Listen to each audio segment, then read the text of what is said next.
একটা বিশাল বৈশ্বিক বাজার যেখানে প্রতিদিন ট্রিলিয়ন ডলার হাতবদল হচ্ছে, যেখানে নিউ ইয়র্ক থেকে লন্ডন, টোকিও থেকে দুবাই সব শহরের অর্থনীতি একসাথে শ্বাস নিচ্ছে, তাহলে আপনি যেটা দেখছেন সেটাই ফরেক্স মার্কেট। কিন্তু প্রশ্ন হচ্ছে, এই বিশাল অদৃশ্য জগতের দরজা খুলতে হলে আসলে কি লাগে?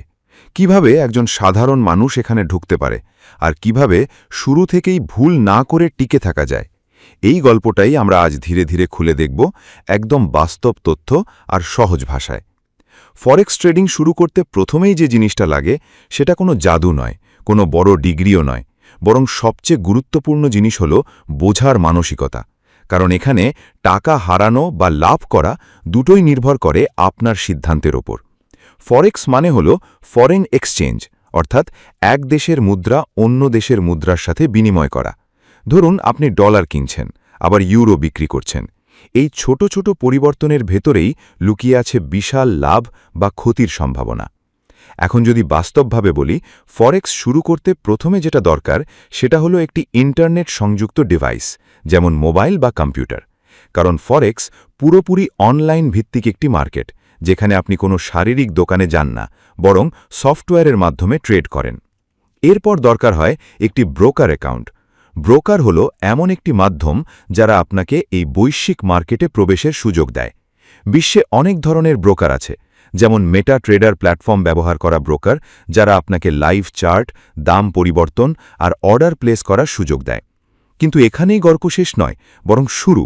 কারণ শুধু অ্যাকাউন্ট খুললেই কেউ ট্রেডার হয়ে যায় না। ফরেক্স ট্রেডিং শুরু করার আগে সবচেয়ে গুরুত্বপূর্ণ জিনিস হল শিক্ষা। অর্থাৎ আপনি জানতে হবে কিভাবে মার্কেট কাজ করে, কেন দাম ওঠানামা করে, কোন কারণে ইউএস ডলার শক্তিশালী হয়, আবার কখন দুর্বল হয়। এই জায়গাটাই অনেকের জন্য সবচেয়ে কঠিন, কারণ এখানে কোনো শর্টকাট নেই। আপনি যদি না বুঝে টাকা ইনভেস্ট করেন, তাহলে মার্কেট আপনাকে কোনো সুযোগ দেবে না। এখন একটু গভীরে যাই।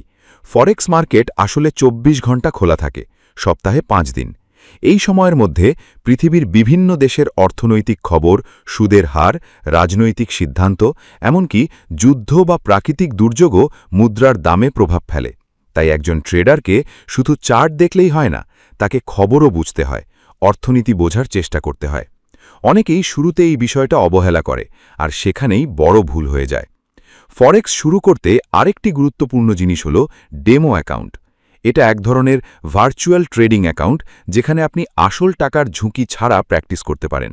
নতুনদের জন্য এটা এক ধরনের নিরাপদ প্রশিক্ষণ মাঠের মতো।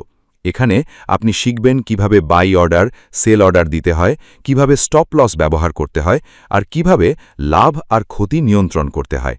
এখন যদি বাস্তব দিকটা দেখি, অনেক মানুষ ফরেক্সে আসে দ্রুত ধনী হওয়ার স্বপ্ন নিয়ে, কিন্তু বাস্তবতা একটু ভিন্ন। ফরেক্স কোনো লটারির খেলা নয়, এটা একটা স্কিল বেসড কাজ। এখানে ধৈর্য, ডিসিপ্লিন আর লজিক্যাল চিন্তা খুব জরুরি। যারা আবেগ দিয়ে ট্রেড করে তারা সাধারণত ক্ষতির মুখে পড়ে, আর যারা পরিকল্পনা করে তারা ধীরে ধীরে স্থিতিশীল হতে পারে। ফরেক্স শুরু করতে আরেকটি জিনিস লাগে, সেটা হলো একটি ট্রেডিং স্ট্র্যাটেজি। অর্থাৎ আপনি আগে থেকেই ঠিক করবেন কখন কিনবেন, কখন বিক্রি করবেন, কতটা ঝুঁকি নেবেন। এই পরিকল্পনা ছাড়া ট্রেড করলে সেটা অনেকটা অন্ধকারে গুলি ছোড়ার মতো হয়ে যায়। কিছু ট্রেডার টেকনিক্যাল অ্যানালিসিস ব্যবহার করে, যেখানে তারা চার্ট, ক্যান্ডেলস্টিক প্যাটার্ন, সাপোর্ট ও রেজিস্ট্যান্স দেখে সিদ্ধান্ত নেয়।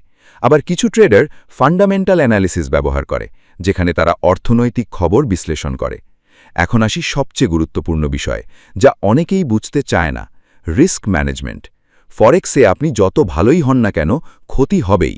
কিন্তু আপনি যদি সঠিকভাবে রিস্ক ম্যানেজ করেন, তাহলে সেই ক্ষতি বড় হতে দেবে না। সাধারণ নিয়ম হল, এক ট্রেডে আপনার মোট পুঁজির খুব ছোট অংশ ঝুঁকি রাখা উচিত, কারণ একবার বড় লস হলে পুরো অ্যাকাউন্ট শেষ হয়ে যেতে পারে। এখন একটু বাস্তব গল্পের মতো করে ভাবি।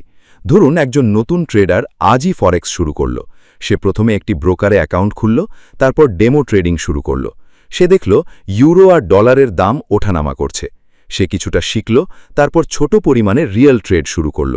প্রথমে সে লাভ করল, কিন্তু পরের দিন আবেগে বড় ট্রেড নিয়ে ফেলল, আর সেখানে লস হল। এই অভিজ্ঞতা তাকে শেখালো যে ফরেক্সে আবেগ নয়, নিয়ন্ত্রণই আসল শক্তি।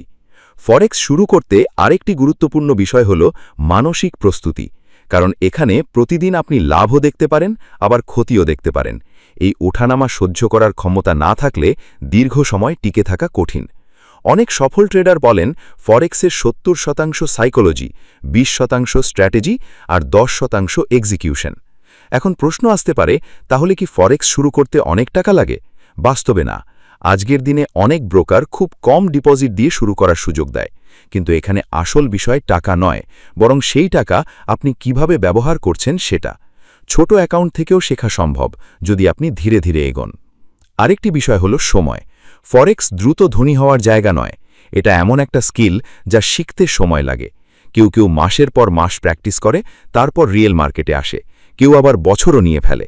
কিন্তু যারা ধৈর্য ধরে শেখে, তারা ধীরে ধীরে নিজের নিয়ন্ত্রণ তৈরি করতে পারে। ফরেক্সে শুরু করার আগে অবশ্যই কিছু টুলস ব্যবহার করতে হয়, যেমন ট্রেডিং প্ল্যাটফর্ম, চার্টিং সফটওয়্যার আর ইকোনমিক ক্যালেন্ডার। এই সব কিছু আপনাকে মার্কেট বুঝতে সাহায্য করে। আপনি যদি এগুলো ঠিকভাবে ব্যবহার করতে পারেন, তাহলে সিদ্ধান্ত নেওয়া অনেক সহজ হয়ে যায়। এখন পুরো বিষয়টা যদি একসাথে ভাবি, ফরেক্স শুরু করতে আসলে লাগে 3টে জিনিস: একটি সঠিক প্ল্যাটফর্ম, একটি শেখার মানসিকতা আর একটি ধৈর্যশীল মন। এই 3টে না থাকলে ফরেক্সে টিকে থাকা কঠিন, আর এই 3টে থাকলে ধীরে ধীরে সফল হওয়া সম্ভব। শেষে যদি সত্যি কথা বলি, ফরেক্স ট্রেডিং একটা যাত্রা, কোনো গন্তব্য নয়। এখানে প্রতিদিন আপনি নতুন কিছু শিখবেন, কখনো লাভ থেকে, কখনো ক্ষতি থেকে। কিন্তু এই যাত্রার আসল শিক্ষা হলো নিজেকে নিয়ন্ত্রণ করা, আবেগকে নিয়ন্ত্রণ করা আর ধীরে ধীরে সিদ্ধান্ত নেওয়ার ক্ষমতা তৈরি করা। আর হয়তো এই জায়গাতেই ফরেক্সের সবচেয়ে বড় রহস্য লুকিয়ে আছে, যেখানে সবাই টাকা খুঁজতে আসে, কিন্তু যারা টিকে থাকে তারা শেষ পর্যন্ত শিখে যায় টাকা নয়, দক্ষতাই আসল সম্পদ।